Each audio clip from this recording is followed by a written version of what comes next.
Hi, I'm Elena. At last year's Christmas dinner, my uncle called my startup adorably pathetic while passing me the bread rolls. My cousin snickered and my mother changed the subject. They hung a stocking for everyone's achievements. Everyone. Except mine. What they didn't know was that I'd already built the platform they used every day. And when their phones all pinged simultaneously during dessert, they didn't laugh. They froze. Before we jump back in, tell us where you're tuning in from. And if this story touches you, make sure you're subscribed. Because tomorrow, I've saved something extra special for you. The snow had just started to fall as I pulled into my parents' driveway at exactly 5:47 p.m. on Christmas Eve. White lights wrapped around the porch columns created that picture-perfect holiday glow my mother had perfected for our family's annual holiday gathering.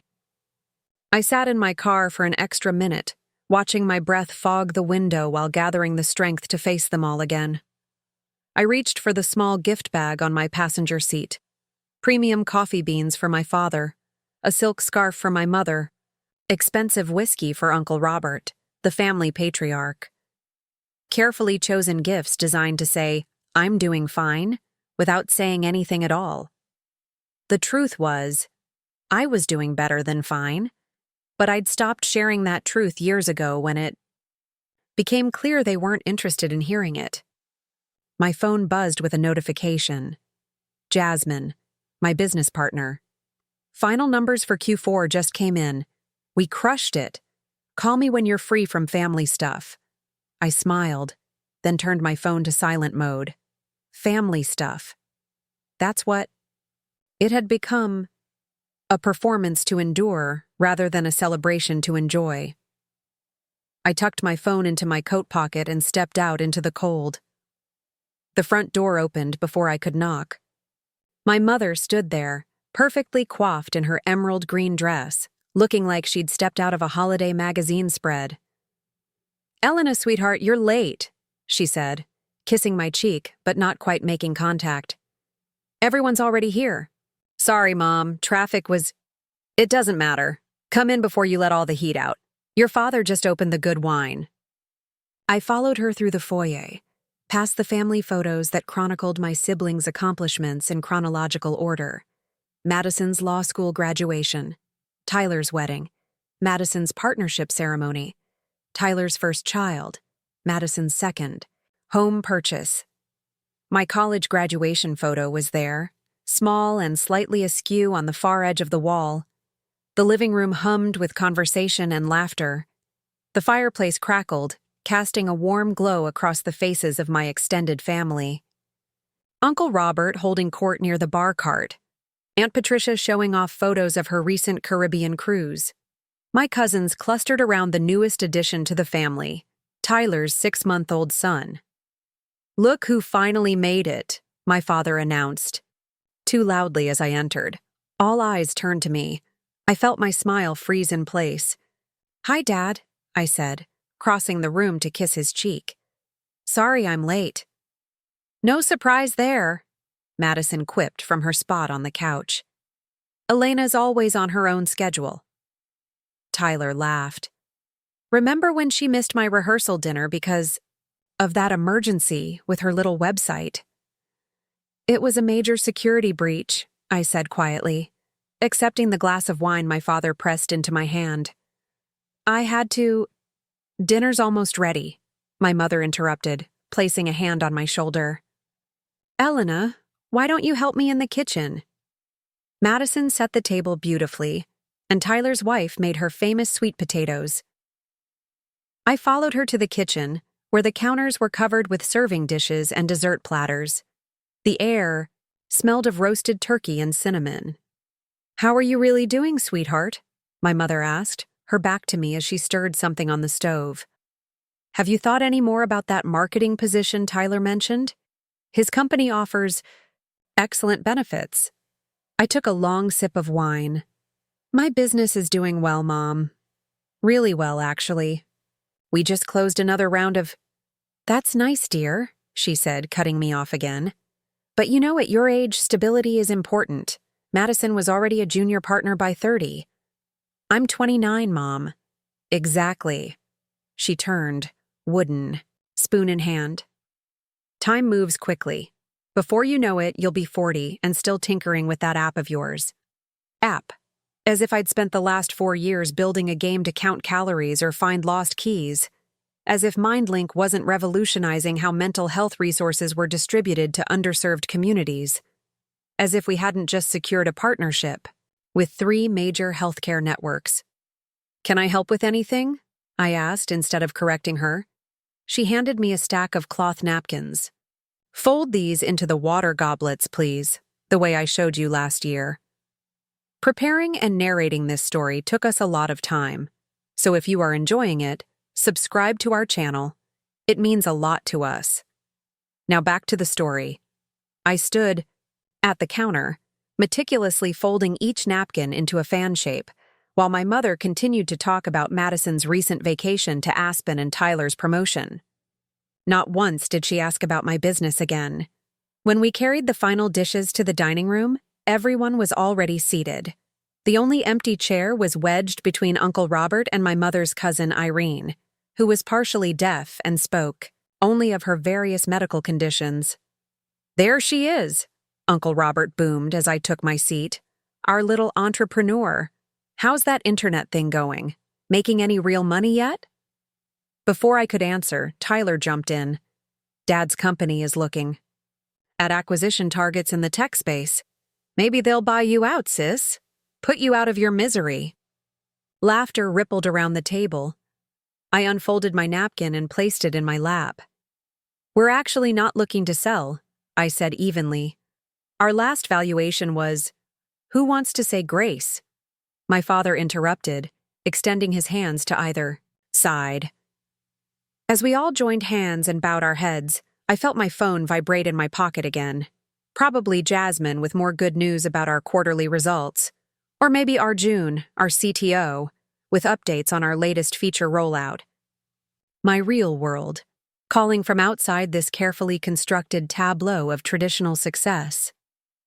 My father's prayer droned on, thanking God for the family's many blessings.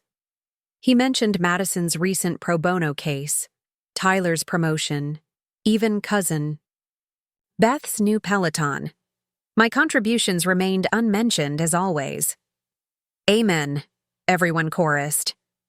"Before we eat," Uncle Robert said, raising his wine glass, "I'd like to toast our family's achievements this year. To Madison, whose legal brilliance has earned her the youngest seat on the hospital board. To Tyler, whose sales team broke every record in the company's history. And to my son James, who's finally made partner at Goldman after years of dedicated work." Glasses clinked.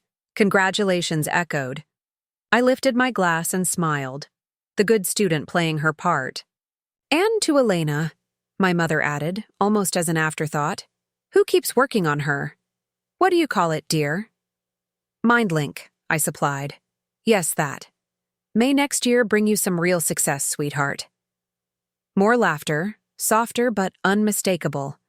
My uncle patted my hand like I was a child who'd drawn a wobbly picture he was obligated to praise. "It's adorably pathetic how you keep at it," he said, passing me the bread basket. "Most people would have given up by now and gotten a real job.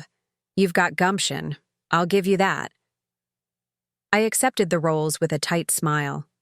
"Thanks, Uncle Robert." Across the table, Madison caught my eye. For a moment, I thought I saw sympathy in her gaze. Then she turned to her husband and whispered something that made him snort into his wine glass while glancing my way. The dinner progressed with the usual rhythm of family gatherings. Stories were shared, none of them mine. Achievements were celebrated, none of them mine. Questions were asked about everyone's work, except mine. I ate quietly, answering when spoken to, smiling when appropriate, disappearing into the background like I'd learned to do years ago. As the main course dishes were cleared and my mother brought out her famous pecan pie, my father stood again, glass in hand. "One more toast," he announced. "As you all know, we have a family tradition of hanging special stockings for major milestones." I felt a knot form in my stomach. The milestone stockings, embroidered with names and dates, hung from the mantel, commemorating births, graduations, marriages, promotions. Mine had stopped with college graduation, though I'd launched MindLink 2 years later. This year, my father continued, we have 3 new stockings to hang. For Tyler's beautiful son Noah, for Madison's appointment to the hospital board, and for James's partnership. He retrieved 3 velvet stockings from behind the couch, each embroidered with gold thread. The family applauded as he hung them on the mantel with ceremony. I glanced at the row of stockings, searching for one that might bear my name, acknowledging the funding rounds we'd secured, the partnerships we'd built, the lives our platform had already changed. There was nothing. Maybe next year you'll do something stocking-worthy, Madison whispered as she passed behind my chair. I didn't respond. The familiar ache of invisibility settled in my chest, heavy as stone. I reached for my water glass, needing something to do with my hands. So, Elena, Aunt Patricia called from across the table, her voice carrying that particular tone reserved for the unmarried and underemployed. Any special someone in your life these days? 30's right around the corner, you know. 29. Actually, I corrected gently. And no, I've been focused on growing the business. That's the problem right there, Uncle Robert declared, fork pointed at me like a weapon. All work and no play. You'll wake up one day with nothing but your little computer program for company. I took a deep breath. It's actually a comprehensive mental health platform that connects... Who's ready for coffee? My mother interrupted, already standing. As she bustled to the kitchen, I felt my phone vibrate again in my pocket. 3 quick pulses, our signal for urgent news. I excused myself quietly and stepped into the hallway. The text from Jasmine made my heart skip. It happened! The Forbes article just dropped. We're officially on the 30 under 30 list. I leaned against the wall, suddenly lightheaded. We'd known we were finalists, but with over 10,000 nominations for just 30 spots in our category, we hadn't dared to hope. I scrolled quickly through the article she'd linked. There it was, my photo alongside Jasmine's under the bold headline, Meet the Women Revolutionizing Mental Health Care Access. The article detailed our journey from dorm room idea to multi-million-dollar platform, praised our innovative approach to connecting therapists with underserved populations, and highlighted our recent partnership with the National Alliance on Mental Illness. For a moment, I considered rushing back to the dining room to share the news. Then I remembered the empty space on the mantel, the interrupted explanations, the adorably pathetic dismissal. No, this time would be different. I texted Jasmine back. Send the press release to all major outlets, now. Then I returned to the dining room, sliding back into my seat as my mother served coffee and my father distributed small glasses of port. No one had noticed my absence. As I was saying, Uncle Robert continued, apparently in the middle of one of his investment lectures, tech startups are a dime a dozen these days. Most fail within the first year. The ones that survive are usually run by people who understand business fundamentals, not just coding gimmicks. My cousin James nodded sagely, though his job involved moving other people's money around, not building anything from scratch. It's about scalability and investor confidence. You need serious backing to make any real impact. I sipped my coffee and said nothing. The Forbes article had mentioned our $14 million Series B funding round and our 400% year-over-year growth. Numbers that would make James's eyes widen if he knew. Elena still thinks her little app will make her the next Mark Zuckerberg, Tyler said with a chuckle. I've never wanted to be the next Mark Zuckerberg, I said quietly. Smart girl, Uncle Robert laughed. Know your limitations. I looked at him directly. I meant I'd rather build something that actually helps people instead of exploiting them. A brief, uncomfortable silence fell over the table. Well, my mother said brightly. Who wants more pie? As she began cutting second slices, I checked the time on my watch. The Forbes list would be hitting social media now. Our PR team would be activating our carefully prepared announcements. Major news outlets would be picking up the story, especially with the healthcare angle. And then a phone chimed, then another, and another. Suddenly, a cascade of notification sounds filled the dining room as everyone's devices signaled simultaneously. Madison was the first to check her phone. I watched her face change as she read the screen. "Oh my God," she murmured. Tyler was next, his fork freezing halfway to his mouth as he stared at his phone. My father pulled his reading glasses from his pocket to peer at his screen. Uncle Robert frowned at his device as if it had personally insulted him. "What is it?" my mother asked, still standing with the pie server in hand. "It's—" Madison looked up at me, her expression unreadable. "It's Elena. She's on the Forbes 30 under 30 list." My mother slowly set down the pie server. "What?" James turned his phone toward the table, showing my professional headshot alongside Jasmine's. MindLink founders Elena Reyes and Jasmine Chen named to Forbes 30 under 30 in healthcare. Their mental health platform has secured $14 million in funding and currently serves over 200,000 users across rural and underserved communities. The silence that followed was absolute. No clinking glasses, no murmured congratulations, just stunned faces staring at me as if seeing me for the first time. My father recovered first. "Elena, why didn't you tell us?" I took a small sip of coffee before answering. "I've been telling you for 4 years, Dad. No one wanted to hear it." "But Forbes," my mother whispered, sinking into her chair. 30 under 30. Madison was scrolling frantically through her phone. "It says here you've developed proprietary algorithms that match patients with therapists based on specific needs and cultural backgrounds, and you've created a sliding scale payment system that—" She looked up at me. "Why didn't you explain it like this?" "I tried," I said simply. "Many times." Uncle Robert cleared his throat. "Well, this is unexpected." My phone began ringing. The display showed Jasmine's name, but I declined the call. This moment, watching their faces transition from shock to confusion to an emerging realization, was too precious to interrupt. $14 million, Tyler said, his voice hollow. "In funding?" I nodded. "Our Series B closed last month. We're targeting $30 million for Series C next year." "But you drive a 10-year-old Honda," my mother said, as if this disproved everything. "I invest in my company, not my image," I replied. James was still scrolling through his phone. "Wait, is this the same platform that partnered with Anthem Blue Cross last quarter? My firm's healthcare analyst was talking about a revolutionary mental health interface that's disrupting the entire therapy delivery model." "That's us," I confirmed. "But that's significant," he stammered. "Yes," I agreed. "It is." More phones were chiming now, relatives receiving texts and news alerts.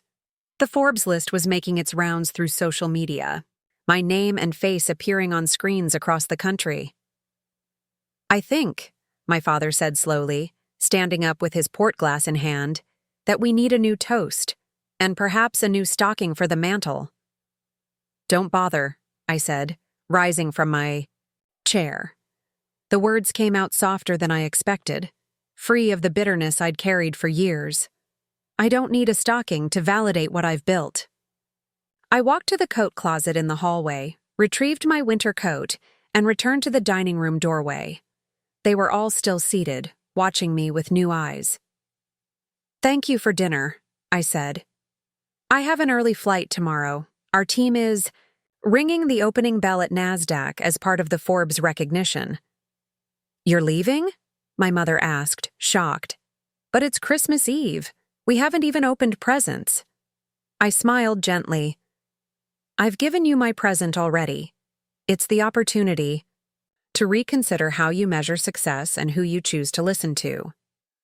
With that, I turned and walked through the foyer, past the wall of photos, and out into the snowy night. Behind me, I heard chairs scraping, voices rising, my name being called. I kept walking to my car, each step lighter than the last. As I started the engine, my phone rang again. Jasmine. "We did it!" she squealed when I answered. "Have you seen the notifications? We're trending on Twitter. The NAMI partnership announcement is getting massive coverage." "I saw," I said, pulling out of the driveway. Through the rearview mirror, I could see my family gathered at the front door, watching me leave. "How's it feel to be recognized after all this work?" "Validating as hell?" she laughed. "Did you tell your family? Are they freaking out?" I glanced at the mirror one last time, then focused on the road ahead. Let's just say their phones all pinged at once, and suddenly they could hear me. "Oh, that's poetic justice. I want details later. Where are you now?" "Heading home," I said, feeling truly at peace for the first time in years. "It's time to celebrate our way." As I drove through the gently falling snow, I thought about the long journey that had led to this moment.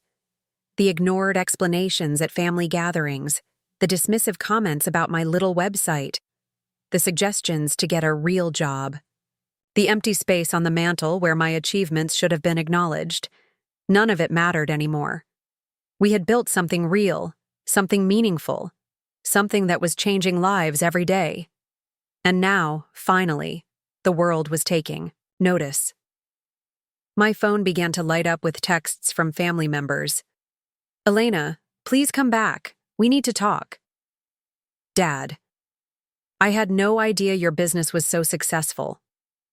"Madison, can we schedule a meeting to discuss potential synergies?" "James." I silenced the notifications and turned up the radio.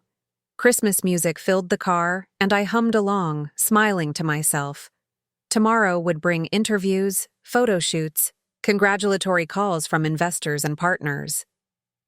Tonight, I would celebrate with the people who had believed in me from the beginning, my team, who had become more family than my actual family ever was. As I stopped at a red light, I caught my reflection in the rearview mirror. I looked different. Somehow, stronger, more confident, unburdened by the need for validation I'd carried for so long. The light turned green, and I drove forward into my future, leaving the expectations of my past behind. Sometimes the sweetest success isn't measured in dollars or accolades, but in the moment when those who dismissed you are forced to see you clearly for the first time. My parents had called my business pathetic at Christmas dinner, but when their phones all pinged at once, everything changed. Not because I had suddenly become successful, but because they finally realized I had been successful all along. The night air bit at my cheeks as I drove away from my parents' house, Christmas lights blurring through my windshield. I wasn't heading home. Not yet. Instead, I pointed my Honda toward the industrial district where 4 years ago, everything had begun. The parking lot of the renovated warehouse was empty except for a few cars I recognized. My team, already gathered.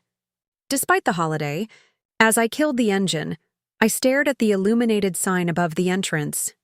MindLink. Our logo, a simple neural network pattern connecting to a heart, glowed blue against the night sky. From humble beginnings in a university computer lab to this, our headquarters, our creation, our vindication. I sat there remembering how it all started, not with accolades or funding rounds, but with rejection and a pivotal decision made in the darkness of my lowest point.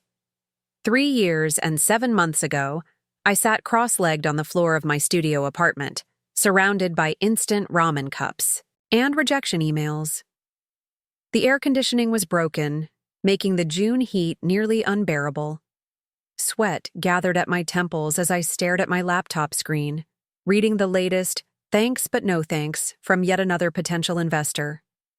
While your concept shows promise, We don't believe the market for mental health technology is sufficiently developed to warrant investment at this time.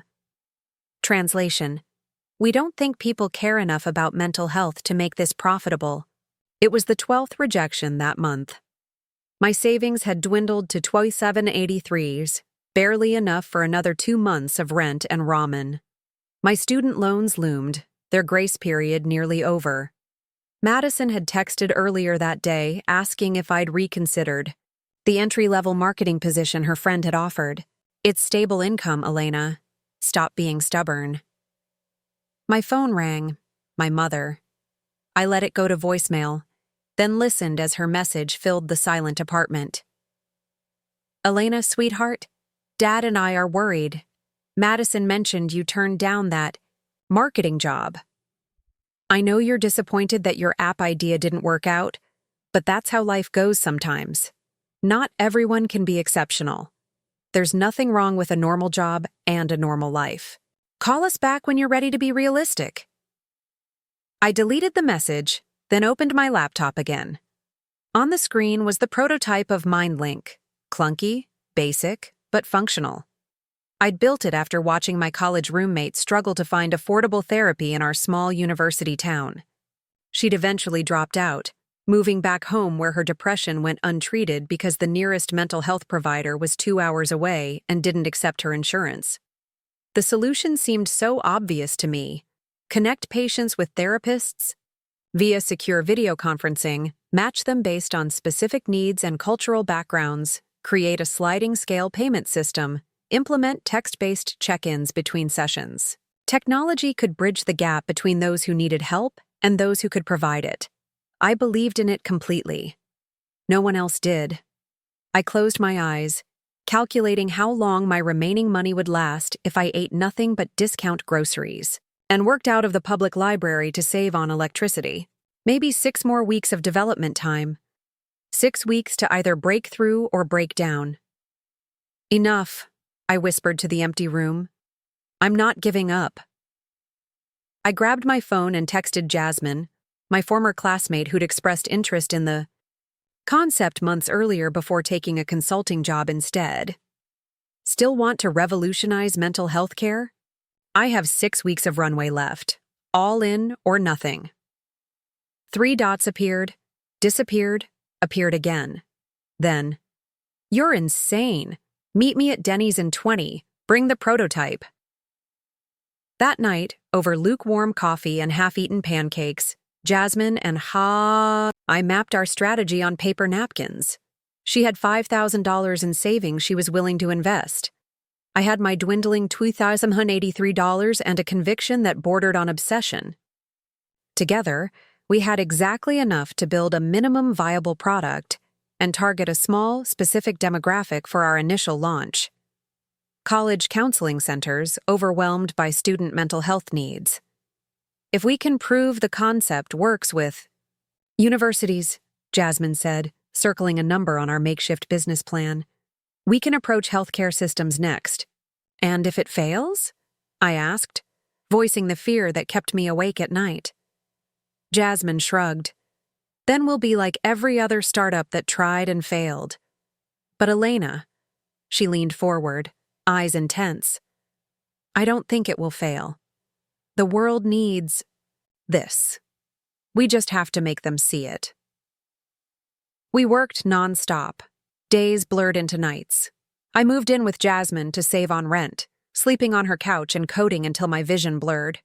We approached university counseling centers directly, bypassing traditional investor routes. To our surprise, 3 small colleges agreed to pilot the program for 1 semester at a reduced rate. The night before our official launch, I called my parents to share the news. My father answered, "Dad, we're launching tomorrow. 3 universities have signed on to use MindLink in their counseling centers." Silence then. "That's nice, honey. Did you get my email about that administrative position at Tyler's company? They're still holding it for you." "Dad, did you hear what I said? We have paying clients, real institutions using our platform." "Elena," he sighed, "these little projects are fine to keep you busy, but at some point you need to think about your future. Your brother's offering you a lifeline here. This is my future, I insisted. We're helping people who couldn't otherwise access mental health care. Noble, he said in that dismissive tone I'd grown to hate. But not sustainable. Call Tyler. Be practical for once. I hung up without responding. The next morning, we launched with zero fanfare from my family, but with exhilarating support from our small team of believers. Jasmine, our newly recruited developer Arjun, who'd agreed to work for equity rather than salary, and my former psychology professor who'd championed our cause to the university administration. Those first months were brutal. 18-hour days, constant troubleshooting, frantic customer service responses. I lost weight, rarely slept, and subsisted primarily on coffee and protein bars. But something unexpected happened. The students loved it. The university counseling centers saw higher engagement rates than ever before. Word spread. By the end of the first semester, 5 more universities had contacted us. Then 10 more. Then, the emails started coming from community health centers in rural areas, from nonprofits serving marginalized communities, from insurance companies curious about our efficiency metrics.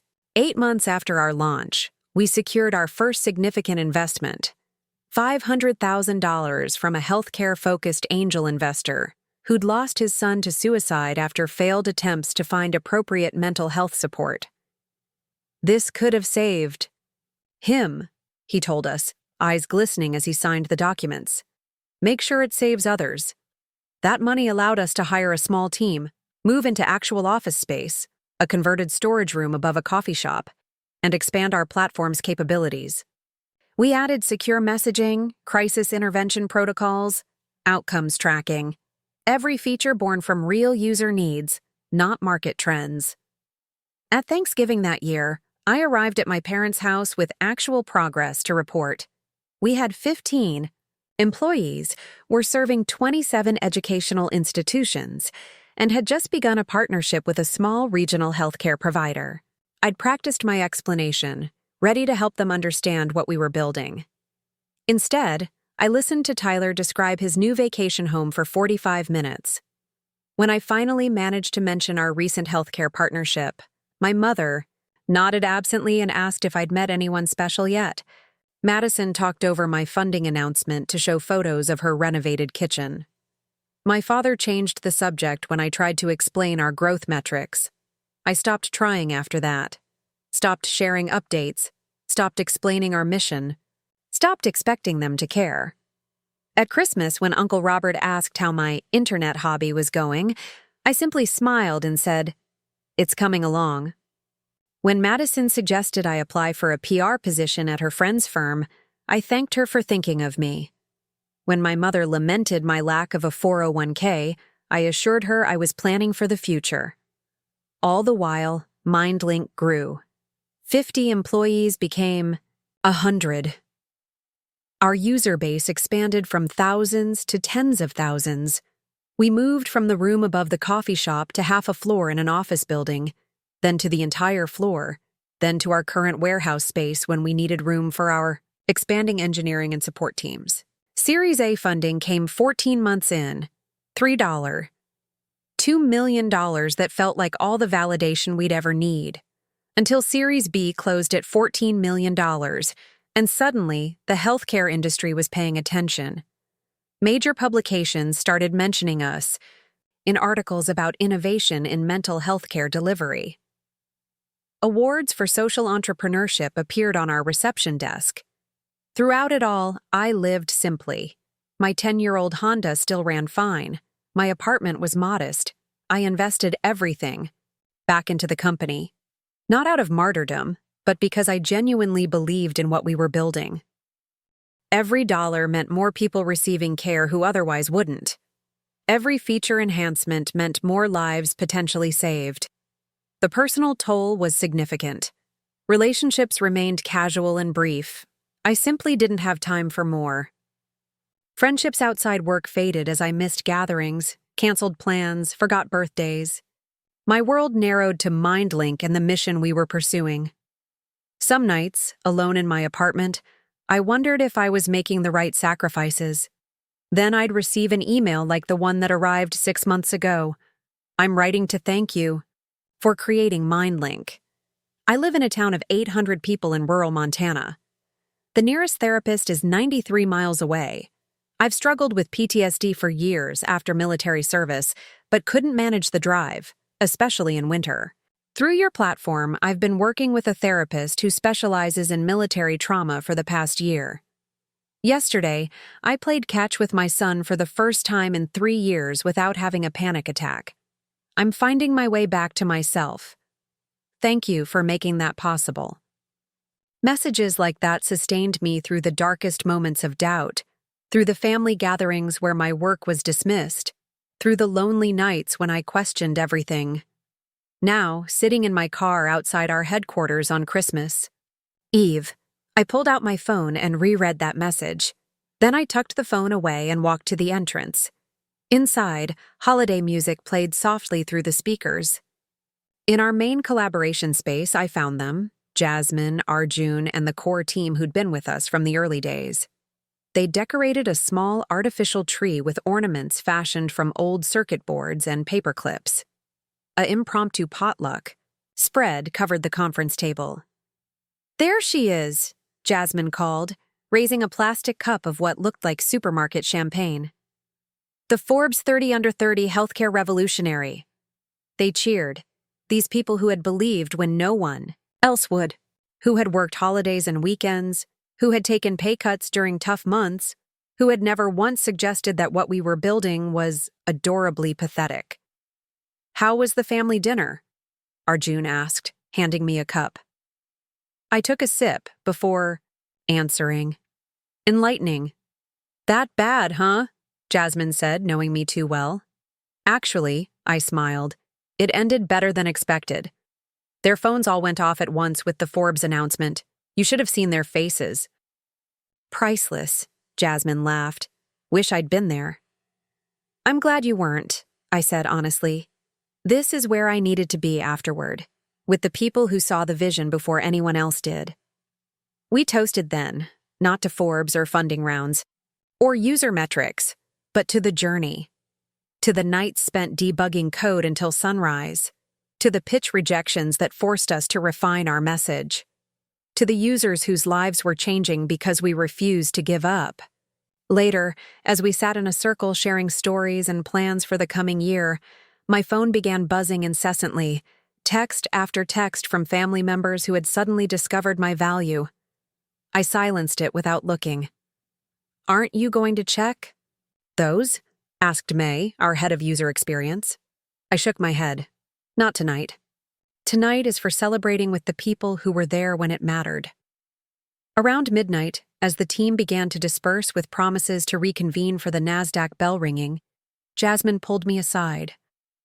"I saved something for you," she said, handing me a small package wrapped in newspaper. "Merry Christmas." Inside was a framed screenshot of our very first user dashboard. Clunky, basic, but functional. Below the image was a handwritten note. "Remember why we started." My throat tightened. "Thank you." "Your family might not have understood what you were building," Jasmine said quietly, "but we always did. And now the world does too." I hugged her tightly, overcome with gratitude for this journey we'd shared. After everyone left, I remained in the quiet office, walking through the space that had once seemed impossibly large and now barely contained our growing team. On the wall near my desk hung our mission statement, printed in simple type: "Connecting hearts and minds across any distance." My phone buzzed again. This time I glanced at the screen. "Madison, just read the full Forbes article. They say, you're positioned to become a unicorn company next year." Is that true? Can we talk? I set the phone down without responding. Tomorrow I would face them all with grace. I would accept their belated congratulations and sudden interest. I would even forgive their years of dismissal. But tonight belonged to reflection, to honoring the path that had led here. I sat at my desk and opened my laptop. The dashboard showed our current user count: 204,183 people across all 50 states, and 12 countries, connecting with mental health providers they otherwise couldn't access. Each number represented a real person seeking help, finding support, perhaps changing the course of their life because we had refused to give up. My thoughts drifted to the day I'd almost surrendered. 3 months into our launch, when a critical server error had taken the platform offline during finals week, the busiest time for our university clients. For 18 straight hours, Arjun and I had worked to restore service, fueled by nothing but determination and gas station coffee. When we finally fixed the issue at 4:17 a.m., I'd collapsed in my chair, questioning if we were in over our heads. "Maybe they're right," I'd whispered. "Maybe this is too big for us." Arjun, bleary-eyed but resolute, had shaken his head. "It's precisely because it's big that we have to do it. No one else is solving this problem. If we walk away, who will help these students?" That moment had crystallized something essential. The size of the challenge wasn't a reason to quit. It was the reason to persist. The harder the path, the more necessary the journey. The same philosophy had carried us through each subsequent obstacle. When a larger competitor had attempted to clone our matching algorithm, we'd responded by making ours better. When regulatory hurdles threatened our expansion into new states, we'd worked with legislators to create frameworks that protected both patients and providers. When the pandemic hit and demand exploded overnight, we'd scaled operations at unprecedented speed to meet the sudden need. Each challenge had made us stronger. Each solution had improved our platform. And through it all, my family had remained blissfully unaware, content in their assumption that I was simply too stubborn to admit failure. I closed my laptop and leaned back in my chair, considering the irony. Their disbelief had actually been a gift of sorts. Without pressure to impress them, I'd built MindLink purely on its merits, focused entirely on the users we served rather than external validation. Perhaps that singular focus had been the key to our success all along. A text. Message lit up my phone screen. "Mom, your father and I are so proud of you, Elena. We had no idea your business had grown so much. Please come back to finish Christmas with us tomorrow." I smiled faintly at the message. Of course they were proud now that Forbes had provided external validation. Now that the world was confirming my worth in terms they understood. I texted back, "Thank you. I have the NASDAQ bell ringing tomorrow morning, but I'll try to stop by in the evening." Then I gathered my things, turned off the lights, and looked once more at our illuminated sign against the night sky. Whatever happened tomorrow, the bell ringing, the interviews, the family reconciliation, couldn't change what we'd already accomplished. Couldn't erase the journey that had brought us here. As I drove home through the empty streets, Christmas lights twinkling in windows of houses where families gathered, I felt a profound sense of peace. Not because we'd proven the doubters wrong, but because we'd proven ourselves right. We had built something meaningful, something necessary, something that mattered. My apartment was quiet when I arrived, still decorated with the minimal holiday touches I'd managed between meetings and deadlines. A small tabletop tree, a string of lights around the window, a card from last year's therapy group in Montana, who'd sent a photo of their in-person gathering made possible by the resources they'd accessed through MindLink.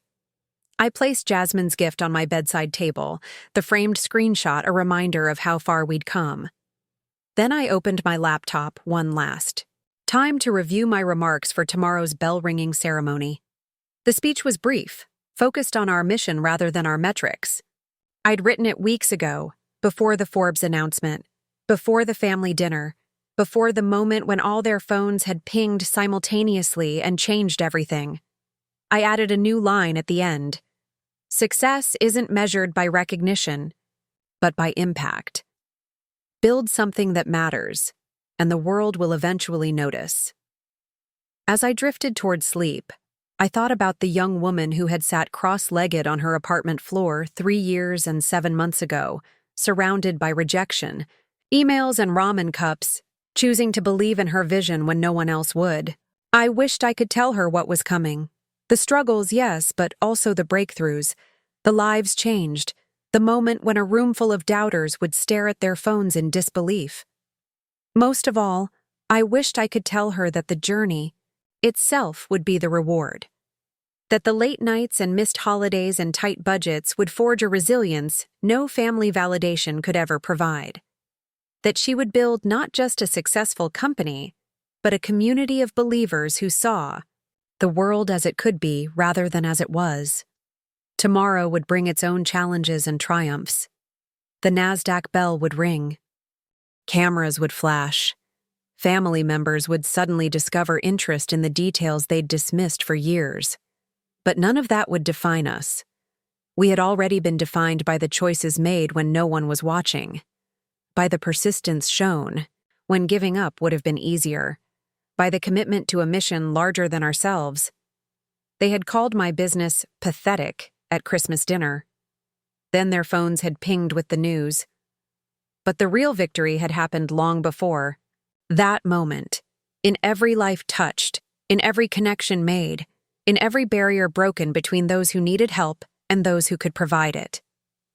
That was the success no Forbes list could capture. That was the achievement no family toast could validate. That was the legacy we were building, one connection at a time. Morning arrived with the soft chime of my alarm at 5:30 a.m.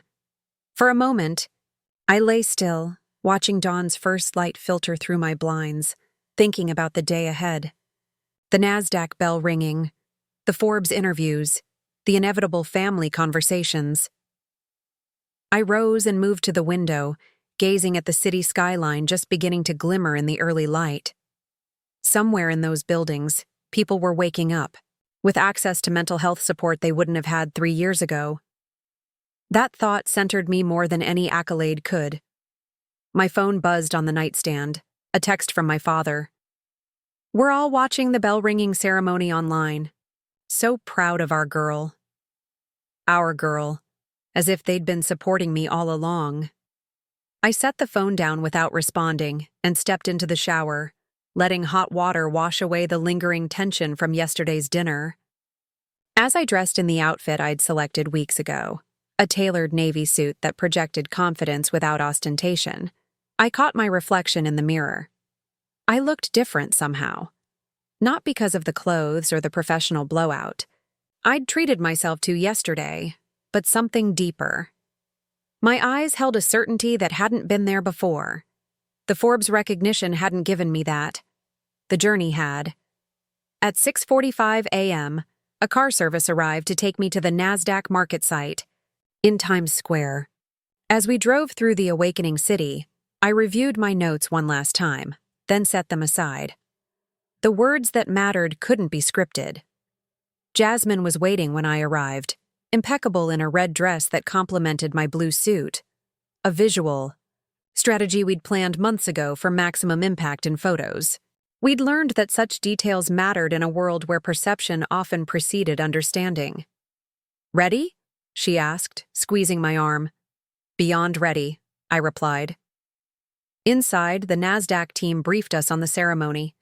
We would stand on the platform, say a few words about MindLink, then press the button that would trigger the opening bell. Cameras would capture everything for the broadcast screens in Times Square and for financial news networks worldwide. As we waited, my phone buzzed continuously with messages from family members who had suddenly discovered urgent reasons to connect. Madison. "Can't believe my little sister is ringing the NASDAQ bell. Call me after?" Tyler. "Hey, sis, just wanted to say congrats. Dad says your company is worth how much?" Uncle Robert. "Impressive achievement, Elena. Would love to discuss potential investment opportunities when you have time." I silenced the phone and tucked it away. These messages weren't about me or MindLink's mission. They were about them, their desire to be associated with success now that it had been externally validated. 1 minute to broadcast. the production manager announced. Jasmine and I took our positions, joined by Arjun and 2 other key team members we'd insisted on including. This moment belonged to all of us. In 5, 4, 3.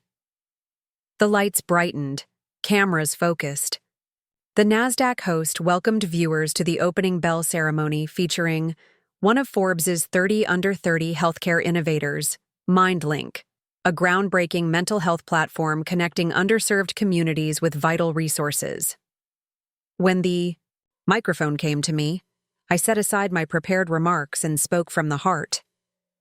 3 years ago, I sat in a Denny's restaurant with my last $2,183 and an idea that mental health care should be accessible to everyone, regardless of geography or economic status.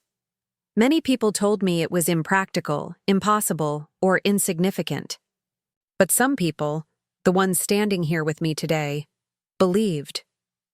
Together, we've built a platform that now serves over 200,000 users, many of whom would otherwise have no access to mental health support. This bell isn't just for us. It's for every person who has ever been told their vision is too small, too idealistic, or too unconventional. Keep building. The world needs your ideas more than your compliance. With that, we pressed the button together. The bell rang out, screens lit up with our images, and for a brief moment, our faces were broadcast across Times Square, the college dropout, and her team who had refused to abandon their vision. The rest of the morning passed in a blur of interviews, photo shoots, and congratulatory calls. By noon, I was sitting in a sleek conference room at Forbes, answering questions about our growth strategy and vision for the future. What would you say to young entrepreneurs facing doubt from family or friends? The interviewer asked. I considered the question carefully. Build anyway, I finally said. The people who matter will recognize your value eventually. The ones who don't won't, and that's okay. Your worth isn't determined by their perception. As I left the Forbes building, a text from my mother appeared. We've prepared a special celebration dinner for you tonight. Everyone's coming. 7 p.m. Don't be late this time. I smiled at the irony. Yesterday, I had been the family disappointment. Today, I was the guest of honor. The difference wasn't me.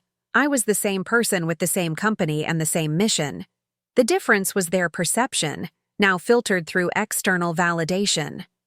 A part of me wanted to decline, to spend the evening with my team instead. But another part recognized an opportunity, not for vindication, but for truth. Perhaps now they would finally hear what I'd been trying to tell them for years.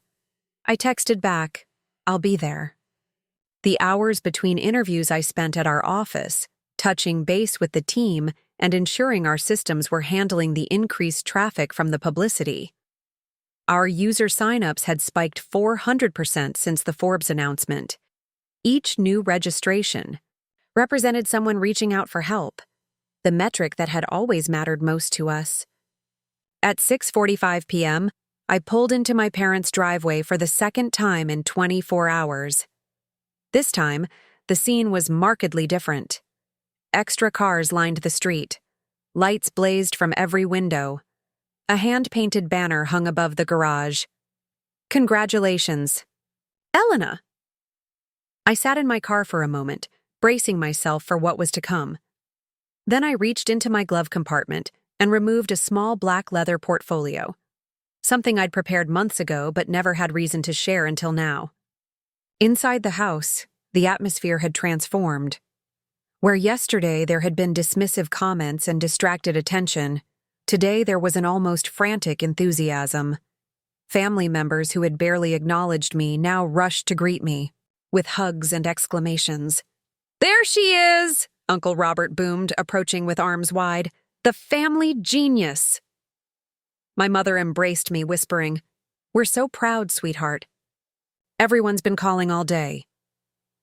My father stood by the fireplace, beaming like he'd personally mentored me to success. Madison hovered nearby, her expression a complex mixture of pride and something that looked suspiciously like envy. Tyler, kept mentioning to anyone who would listen that he'd always supported Elena's vision from day one. The mantle that yesterday had displayed stockings for everyone's achievements except mine now featured a hastily framed printout of the Forbes article, positioned prominently in the center. "We thought you might want to say a few words," my father announced as everyone gathered in the living room, champagne flutes in hand. I glanced around at these faces, suddenly eager to hear what I had to say after years of talking over me. Part of me had imagined this moment differently, had fantasized about delivering cutting remarks that would make them realize how deeply their dismissal had hurt. But standing there, I felt only a calm clarity. "Thank you for this celebration," I began. "It means a lot to see everyone gathered here." Expectant faces watched me, hungry for the secret to my success, eager to associate themselves with it. What many of you don't know is that MindLink's journey didn't begin yesterday with the Forbes announcement. It began 3 years ago when I invested my last $2,783 into building a prototype that could connect people in mental health deserts with providers they couldn't otherwise access. I opened the leather portfolio and removed a series of photographs, passing them around the room. This was our first office, a room above a coffee shop where we worked 18-hour days to build the initial platform. This was our first team, 3 people who believed enough to work for equity instead of salaries. And this, I held up, an email printout, was our first user testimonial from a college student who wrote that our platform was the reason she didn't drop out during a mental health crisis. The room had gone quiet, the celebratory mood shifting to something more somber as the reality of the journey sank in. I'm sharing this because success isn't just about the moment of recognition. It's about the 1,000 moments that came before, when no one was watching, when the work felt impossible, when giving up would have been the easiest option. I turned to face my parents directly. "Mom, Dad, for years I tried to tell you about this work, about the lives we were impacting, about the company we were building. You didn't listen, not because you're bad people, but because success didn't look the way you expected it to." My mother's eyes filled with tears. My father looked down at his hands. "I'm not saying this to make you feel guilty. I'm saying it because there's an important lesson here for all of us. Innovation rarely looks familiar at first. It's often uncomfortable, unconventional, easy to dismiss. But that doesn't make it any less valuable."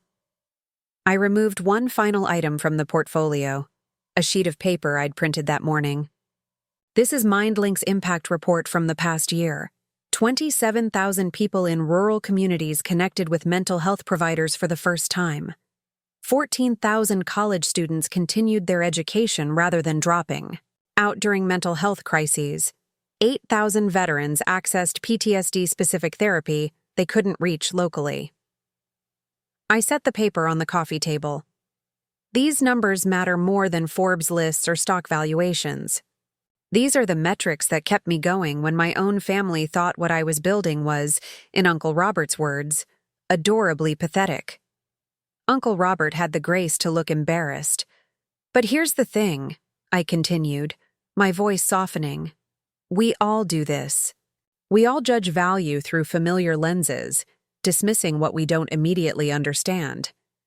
The question is whether we're willing to expand our perspective when shown a different reality." I raised my champagne glass. "So I'd like to propose a toast, not to my success or MindLink's recognition, but to openness. To listening when someone shares their passion, even if it doesn't fit our expectations. To recognizing that innovation often looks strange before it looks revolutionary." The room was silent for a moment. Then my father stood, his eyes glistening. "To openness," he echoed, raising his glass, "and to forgiveness for those of us who failed to see what was right in front of us." One by one, the others raised their glasses. Even Madison, who had spent years suggesting more practical career paths, lifted her flute with a nod of acknowledgement. As we moved to the dining room for dinner, The atmosphere had shifted from superficial celebration to something more authentic. For the first time in years, family members asked me real questions about MindLink, not about its valuation or my Forbes photo shoot, but about the problems we were solving, the lives we were touching. My mother sat beside me, uncharacteristically, quiet. As others engaged in conversation around us, she leaned close. "I never understood," she said softly. "When you talked about mental health technology, I couldn't visualize what you were building. It seemed so abstract." I nodded. It was hard to explain in the beginning. We were creating something new. "I should have tried harder to understand," she admitted. "Instead, I kept pushing you toward paths I recognized." "You wanted security for me," I acknowledged. "That came from love, even if it felt like lack of faith." She took my hand under the table, squeezing it gently. "I'm sorry. We made you feel invisible. That was never our intention." "I know," I said, and meant it. "Success looks different for different people. My version just didn't fit your template." Across the table, Uncle Robert was engaged in animated conversation with Arjun, who I'd invited to join us at the last minute. The man who had dismissed my internet hobby was now leaning forward intently as Arjun explained our proprietary matching algorithm. The breakthrough came when we stopped thinking about therapy as a generic service and started recognizing the specific expertise each provider brings. Arjun was saying, "Our system doesn't just match based on availability or cost. It considers cultural competency, specialty training, treatment approaches." "Fascinating," Uncle Robert murmured, genuinely engaged. "And this improves outcomes?" "By 43% compared to random provider assignment," Arjun confirmed. "People stay in treatment longer and report better results when matched appropriately." I caught Arjun's eye across the table and smiled. This was the conversation I'd been trying to have with my family for years. Not about MindLink's profit potential, but about its purpose. After dinner, as family members gathered in small groups, Madison approached me by the fireplace. She fingered the framed Forbes article awkwardly. "So," she began, "I guess I was wrong about your business model." I laughed softly. "Most people were. That's the nature of building something new." She hesitated, then continued. "The thing is, Elena, I never really understood what you were creating. I thought you were just being stubborn, refusing to take the safe route because you wanted to prove something." "I was proving something," I replied, "but not to you or anyone else, to myself, that my vision was worth pursuing, even when no one else could see it." Madison nodded slowly. "That takes a different kind of courage than following a prescribed path. I'm starting to realize that." "The prescribed path works for many people," I said. "It just wasn't mine." She glanced around the room, at our family celebrating a success they had played no role in creating. "Does it bother you? That they're all acting like they supported you all along?" I considered the question. It would have yesterday. Today, I'm more interested in whether they've learned something from this experience. Whether they'll listen differently the next time someone shares an unconventional dream. As the evening progressed, I found myself in conversation with James, my investment banker cousin who had previously dismissed my business as unsustainable.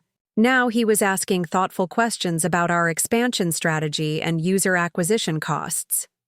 "Your unit economics are impressive," he admitted, studying the annual report I'd shared, "especially the retention metrics. Most digital platforms struggle with churn, but your users stay engaged long-term." "Because we're not selling a product," I explained. "We're providing access to a fundamental need. People don't churn from mental health care when it's working. They depend on it." He nodded slowly.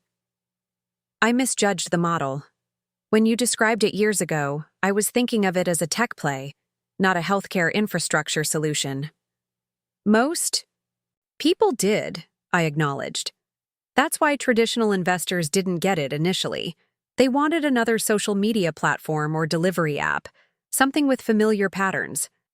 Innovation often happens in the spaces between established categories, James mused.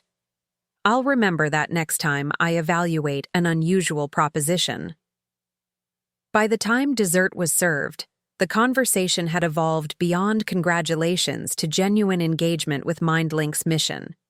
Family members were discussing mental health access in their own communities, sharing stories of friends who struggled to find appropriate care, asking how they could help spread awareness.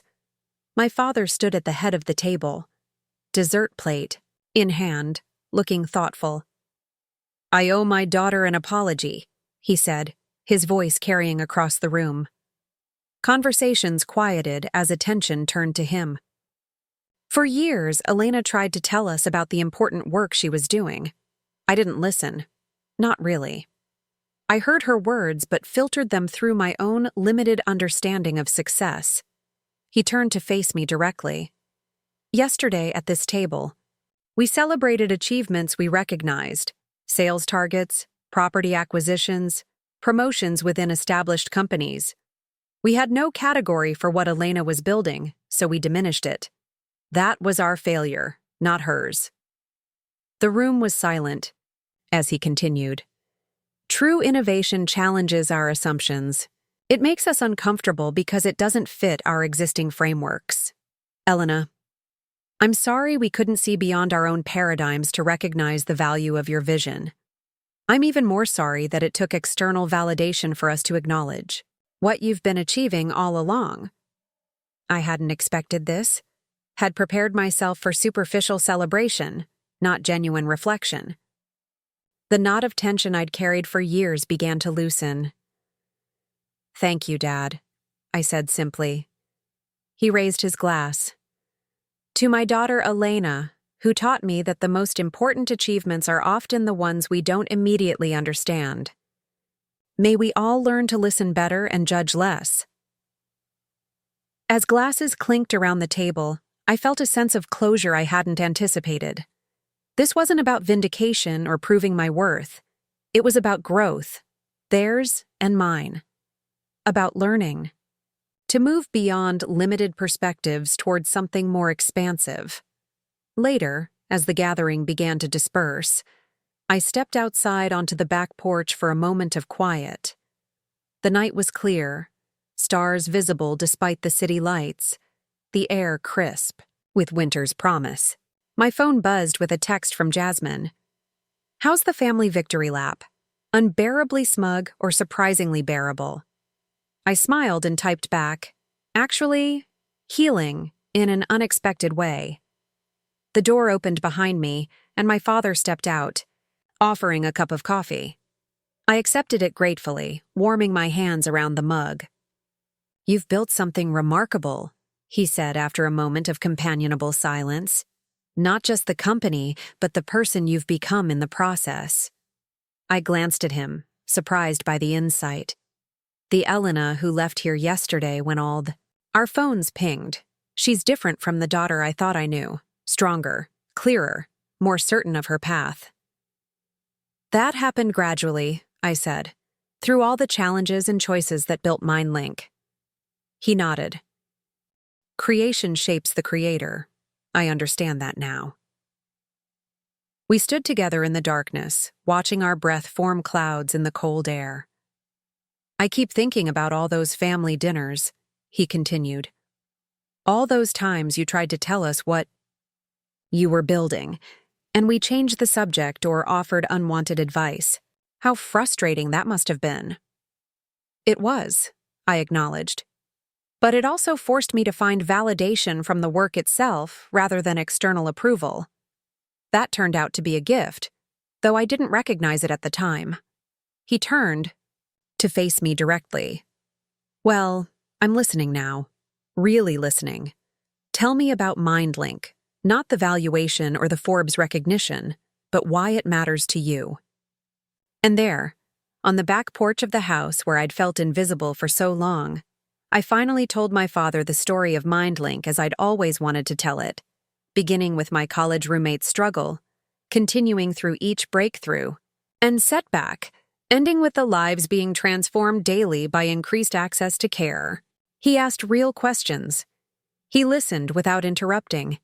He engaged with the purpose behind the platform rather than the profit potential. And I realized that while yesterday's moment, when all their phones pinged simultaneously with news of my success, had been satisfying, this moment of genuine understanding was infinitely more valuable. Sometimes the most profound victory isn't proving others wrong. It's creating space for them to see differently, to expand their understanding of what matters and why. The phone's pinging had opened the door. The conversation flowing through that opening was where the real transformation happened. As we returned inside to rejoin the others, I felt lighter than I had in years. Not because my family finally recognized my success, but because they were beginning to understand my purpose. The path forward wasn't about proving my worth repeatedly, or holding their past dismissals against them. It was about building something meaningful together, a new relationship based on authentic understanding rather than prescribed expectations. They had called my business pathetic at Christmas dinner. Then their phones had all pinged at once with news of my success. But the real victory wasn't in that moment of revelation. It was in what came after, the genuine listening, the expanded perspectives, the recognition that innovation often begins where understanding ends. That was the legacy worth building, both in business and in life. 3 months after the Forbes announcement, I stood at the window of our new headquarters, watching sunset paint the city skyline in amber and gold. The office sprawled behind me, 3 floors of a downtown high-rise where our team of now 180 employees developed and refined the platform that served over 350,000 users across 15 countries. The transformation had been swift, almost dizzying. Forbes' recognition had opened doors previously closed to us. Investors who had once declined meetings now called weekly.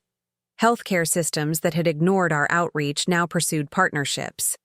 Universities that had hesitated now implemented our platform across entire systems. But the most meaningful changes weren't reflected in our metrics or market valuation. They lived in the thousands of messages we received daily, from a rancher in Wyoming. Been struggling with depression for 20 years. Nearest psychiatrist is 3 hours away. Thanks to MindLink, I finally got the medication and therapy I needed. Saved my marriage, maybe my life. From a teacher in Appalachia. Half my students have trauma histories and no access to mental health services. Your school program has changed our classroom environment completely. Kids who couldn't focus are now engaged. Thank you. From a nurse in Alaska. Your platform helped me find a therapist who understands indigenous healing practices alongside clinical approaches. After years of treatment that ignored my cultural background, I'm finally making progress.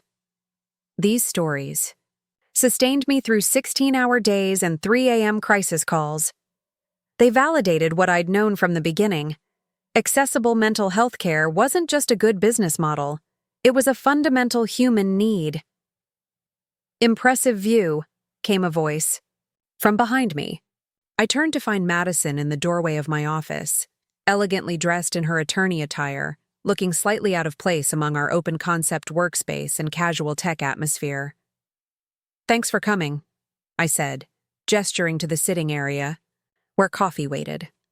I know downtown traffic is brutal this time of day. She settled into a chair, glancing around at the awards now lining my office walls. Not just Forbes, but healthcare innovation recognitions, social impact honors, technology breakthrough acknowledgments. So, she began, this is what success looks like for you. I smiled at her choice of words. This is what progress looks like. Success is in the lives changed, not the office space. She nodded, a hint of discomfort in her expression. Since the Christmas dinner revelation 3 months ago, my family had undergone their own transformation. Initial excitement over my overnight success had gradually evolved into something more nuanced, a recalibration of their understanding of value and achievement. Madison had been the most complex case, as the family's original standard bearer of success. My sudden prominence had disrupted her position in ways neither of us had anticipated. "I still don't fully understand what you've built," she admitted, cradling her coffee cup. "The technology part, I mean. But I'm trying to understand the why behind it." This was new, Madison seeking to understand my motivations rather than evaluate my achievements by her metrics. "That's actually why I asked you here today," I said. "I want to show you something." I picked up a tablet from my desk and pulled up a series of video testimonials, our users sharing stories of transformation through access to appropriate care. A rural doctor describing reduced emergency room visits for mental health crises. A college counseling director detailing lower dropout rates. A veteran explaining how PTSD-specific therapy had helped him reconnect with his family. As we watched together, I saw something shift in Madison's expression. A softening, an opening to understanding beyond the business success. "It's about removing barriers," I explained, as the final video ended. "People know they need help, but geography, economics, stigma, cultural mismatches, these obstacles prevent them from accessing it. We're not creating the therapy. We're creating the bridge." Madison was quiet for a moment. "I think I've been one of those barriers in your life," she finally said. "Always pushing you toward traditional paths, dismissing what you were building, because it didn't fit my understanding of success." The admission surprised me. Madison had always been the most confident in her judgments, the least likely to acknowledge limitations in her perspective. "You were operating from what you knew," I said. "We all do that." "But that's just it," she replied, leaning forward. "I never questioned my framework. I assumed the paths that worked for me, law school, partnership track, marriage by 30, were objectively superior. I never considered that success might look radically different for someone else." This conversation, open, vulnerable, mutually respectful, would have been unimaginable 6 months ago. The family dynamics had shifted, not because I had proven my worth through external validation, but because that validation had created space for them to question their own assumptions. "I've been thinking a lot about that Christmas dinner," Madison continued. "When all our phones pinged at once, the look on Dad's face, shock, confusion, pride, embarrassment, all mixed together. It was like watching someone's entire worldview crack open in real time." I laughed softly. It was rather dramatic. "But necessary," she added. "Sometimes we need disruption to see differently." She gestured toward the window, the city spread out below. "You're changing things, Elena. Not just for your users, but for how we think about success and innovation in our family. Even Uncle Si. Robert quoted you at his retirement dinner last month. Something about true innovation making us uncomfortable because it challenges our existing frameworks." I smiled, remembering my father's words from Christmas night. They had clearly resonated beyond that evening. "That's why I wanted to meet today," I said, setting down the tablet. "I'm launching a new initiative, one I think combines both our strengths." I outlined the concept. A legal advocacy arm of MindLink, focused on mental health policy reform, insurance parity enforcement, and expansion of telehealth regulations to increase access in underserved areas. "We need someone to head it," I concluded. "Someone who understands both legal frameworks and the human impact of systemic barriers. Someone who might be ready for a different kind of challenge than corporate law." Madison stared at me, comprehension dawning slowly. "Are you offering me a job?" "I'm offering you a purpose," I corrected. "A chance to apply your legal expertise to problems that affect millions of people. The compensation is competitive, but the impact potential is extraordinary." She sat back, clearly stunned. "You want me to work for my younger sister?" "I want us to work together," I clarified. "As equals with complementary skills. My team builds the technology. Your team could help dismantle the regulatory barriers preventing its full implementation." Madison fell silent, processing the proposal. 3 months ago, she would have dismissed it immediately. The idea of leaving her prestigious law firm for a tech startup, even a successful one, would have seemed like career suicide. Now, I could see her genuinely considering it. "I'd need to think about it," she finally said. "Talk to David, look at the details." "Of course," I replied, handing her a folder with the formal proposal. "Take your time. This isn't about family, obligation, or making up for past dismissals. It's about matching the right talent to meaningful problems." As she left an hour later, promising to consider the opportunity seriously, I returned to the window. The city lights were emerging now, pinpricks of brightness against the deepening blue. Somewhere in those buildings, people were connecting with mental health support they couldn't have accessed 3 years ago. That evening, I attended a healthcare innovation conference where I'd been invited to deliver the keynote address. As I stepped onto the stage, facing an audience of industry leaders, investors, and policymakers, I felt a profound sense of responsibility.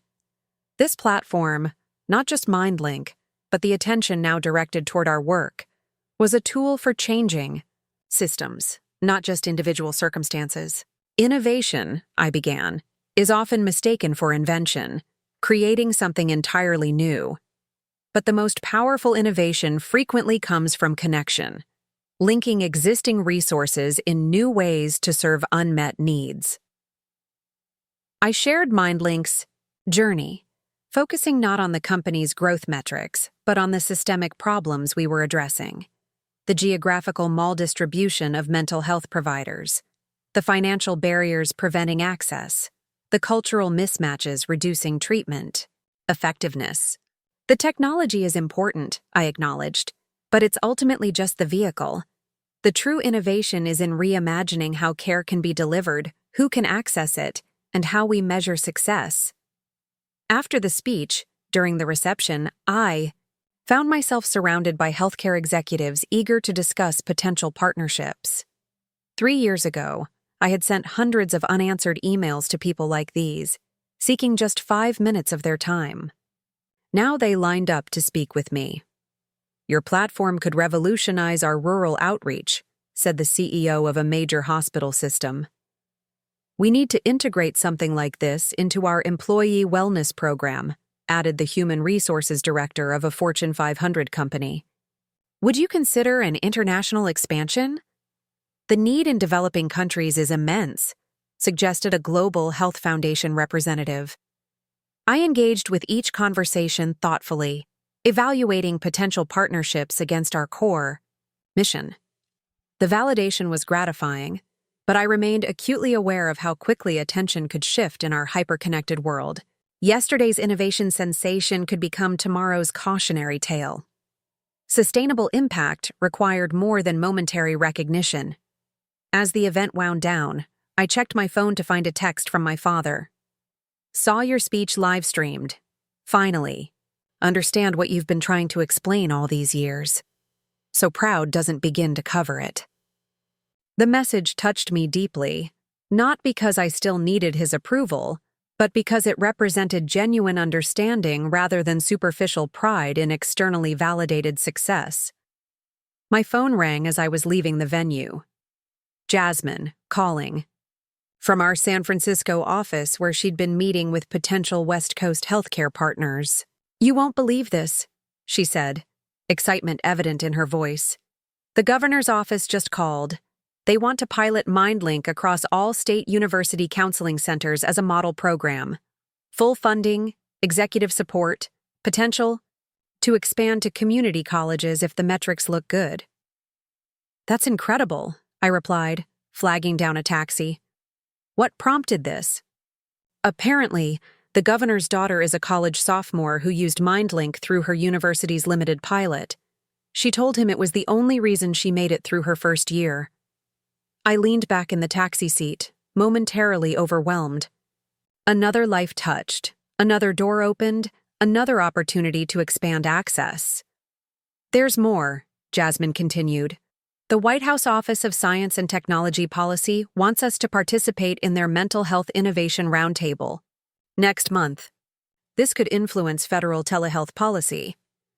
As she shared additional details, I watched the city pass by through the taxi window. Streets filled with people, each carrying their own invisible struggles, each deserving access to support. Our work was expanding beyond anything I'd imagined that night in Denny's 3 years ago. Yet the fundamental purpose remained unchanged, connecting hearts and minds across any distance. The next morning, I arrived at the office earlier than usual. Something Jasmine had said during our call had triggered an idea I wanted to explore before the day's meetings began. What if we could adapt our matching algorithm to connect users, not just with individual providers, but with appropriate peer support groups based on specific life experiences? I was deep in research when Arjun appeared at my door, tablet in hand.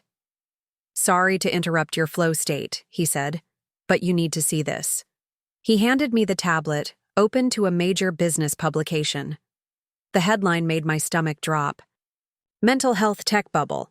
Are platforms like MindLink sustainable or just the latest Silicon Valley savior complex? The article questioned the long-term viability of mental health technology platforms, citing concerns about quality control, provider burnout, and the limitations of digital connections in addressing complex psychological needs. MindLink featured prominently as the market leader whose model was simultaneously praised and critiqued. "It was bound to happen," I said, scanning the piece. "Success attracts scrutiny." Arjun nodded. "The team's a bit rattled. We've been riding the positive press wave for months." I handed back the tablet. "Call in all hands for 11 a.m. I'll address it directly." After he left, I read the full article carefully. Beneath the provocative headline were legitimate questions worth considering. How did we ensure quality control across thousands of providers? How could we address the limitations of virtual care for certain conditions? What metrics beyond user growth and investor returns should measure our success? These weren't attacks to be defended against, but challenges to be engaged with thoughtfully. The article wasn't wrong to question us. Complacency was far more dangerous than criticism for a company with our mission. At 11 a.m., I stood before our assembled team in the main collaboration space. Faces looked back at me with varying degrees of concern. Many had joined during our recent expansion, attracted by our mission and momentum. They hadn't experienced the years of rejection and skepticism. By now, many of you have seen this morning's article questioning the sustainability of what we're building, I began. Some of you are worried about how this might affect our partnerships, our funding, our growth trajectory. Heads nodded around the room. "I want to thank the authors for asking these questions," I continued, surprising many. "They're right. To challenge us. Mental health care is too important for unexamined approaches or inflated promises." I moved to the center of the room, making eye contact with team members as I spoke. From day one, MindLink has been built on a simple premise. Access to appropriate mental health support should not be determined by geography, economics, or cultural barriers. That premise remains valid regardless of market fluctuations or media narratives. I projected a map showing mental health provider distribution across the country. Clusters in urban areas, vast deserts in rural regions. This imbalance hasn't changed. The need hasn't diminished. Our purpose isn't dependent on positive press or investor enthusiasm. Next, I displayed user testimonials. Real people sharing how access had changed their lives. These stories are our true metrics, not user acquisition rates or valuation multiples, but lives impacted through increased access. I acknowledged the legitimate concerns raised in the article, the challenges of quality assurance at scale, the limitations of virtual care for certain conditions, the need for more comprehensive outcome measurements. Rather than becoming defensive, we will engage with these questions openly, I asserted. We'll commission independent research on our outcomes. We'll improve our provider evaluation systems. We'll acknowledge the limitations of our approach while working to address them. I could see tension easing across the room, as team members recognized this as an opportunity for growth rather than a threat to our existence.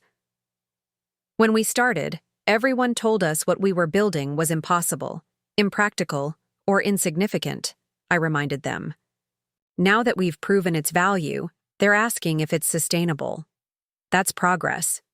The questions have evolved because our impact has become undeniable. I concluded with a challenge. Let's use this scrutiny to build something even better.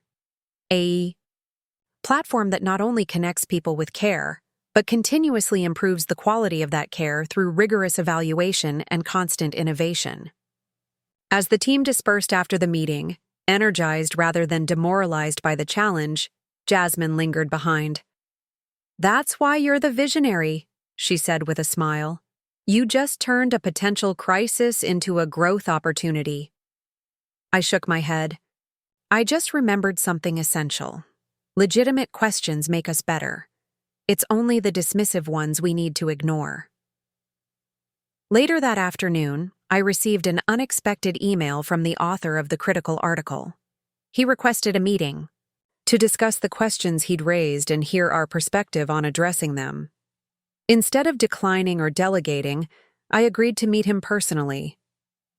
2 days later, we sat in my office, engaged in a thoughtful conversation about the complexities of scaling mental health care through technology. "I have to admit," he said as our discussion concluded, "I expected more defensiveness. Most CEOs respond to critical coverage with PR statements and limited access." "Defensiveness rarely leads to improvement," I replied. "And improvement is more important than perception." He studied me curiously. "Your approach is unusual. Most tech executives I interview are focused on growth metrics and market positioning. You keep talking about access gaps and quality outcomes." "That's because MindLink isn't ultimately a tech company," I explained. "We're a healthcare access company that uses technology as our primary tool. Different purpose, different priorities." The resulting follow-up article, published a week later, presented a more nuanced view of our work, acknowledging both the challenges we faced and our commitment to addressing them transparently. It concluded with a provocative question. Could companies like MindLink represent a new business paradigm where purpose and profit are genuinely aligned rather than merely adjacent?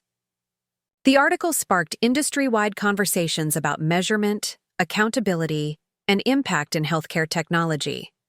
Rather than damaging our reputation, the scrutiny had elevated our profile as thought leaders committed to substantive outcomes, rather than superficial growth. That evening, as I prepared to leave the office, Madison called. "I've made my decision," she said without preamble. "I'm accepting your offer." I sat back in my chair, surprised despite having made the proposal myself. "What convinced you?" "The follow-up article," she replied. "Watching how you handled legitimate criticism, engaging with it constructively rather than defensively, it showed me you're building something with integrity, not just momentum." She paused, then added, "And honestly, I'm ready for work that connects to something larger than corporate interests. You've had that all along, and I've been too blind to see its value." As we discussed transition timelines and project priorities, I reflected on how profoundly things had changed. Not just the external circumstances of MindLink's growth and recognition, but the internal dynamics that had shifted since that Christmas dinner when all their phones had pinged simultaneously. Madison was choosing to join a mission she once dismissed. My parents were proud of work they had previously minimized. Uncle Robert was quoting my philosophy on innovation at business events. But most importantly, I had found security in my purpose that didn't depend on their validation or external recognition. The following weekend, I visited my parents for a casual Sunday dinner, the first normal family gathering since the Forbes announcement and subsequent media attention. As we sat in their backyard, enjoying the early spring weather, the conversation flowed naturally across various topics, without the underlying current of judgment I'd grown accustomed to over the years. At one point, my father mentioned a podcast he'd been listening to about mental health stigma in professional environments. It made me think about all those times you tried to explain the importance of what you were building, he said. I wasn't just failing to understand the business model, I was missing the purpose behind it. Purpose isn't always visible in early-stage projects, I replied. That's what makes supporting innovation so challenging. You have to believe in the why before the what is fully formed. My mother joined us, carrying a tray of lemonade. I've been thinking about that a lot lately, how quickly we dismiss what we don't immediately understand. Not just with your company, Elena, but with so many things. She set down the tray and took a seat beside me. I was so focused on wanting security for you that I couldn't see you were building something far more valuable than job stability. These conversations, thoughtful, self-reflective, mutually respectful, represented the most meaningful outcome of that moment when their phones had all pinged with news of my success. Not the external validation itself, but the opening it had created for genuine understanding. As I drove home that evening, I reflected on the journey. Not just MindLink's evolution from concept to recognized innovator, but my own path from seeking validation to finding purpose. The Christmas dinner revelation had been satisfying, but the real transformation had come in the months that followed, as both my family and I learned to see success through more expansive lenses. The phone's pinging had been a dramatic turning point, but the story's true meaning lay in what happened next, how we all grew from the disruption of established patterns, how assumptions were questioned, perspectives broadened, connections deepened, through honest engagement with different visions of value. My phone rang as I pulled into my driveway. Jasmine, calling with news about our latest feature rollout, a specialized program for postpartum mental health support showing promising early results. The user feedback is incredible, she reported. Women in rural areas saying this is the first time they've felt understood since giving birth. Providers reporting higher engagement than traditional programs. As she shared the details, I thought about how far we'd come from that night in Denny's, plotting our strategy on paper napkins. The external validation had arrived, Forbes recognition, major partnerships, impressive metrics. But the true measure of our success remained the same. Lives changed through increased access to vital support. They had called my business pathetic at Christmas dinner. Then their phones had pinged simultaneously with news of external validation. But the most meaningful outcome wasn't the momentary vindication or subsequent celebration. It was the expanded understanding of value that followed, the recognition that innovation often begins where conventional wisdom ends, and that true success lies not in familiar patterns, but in meaningful impact. That understanding, more than any award or valuation, was the legacy worth building. Up next, you've got 2 more standout stories right on your screen. If this one hit the mark, you won't want to pass these up.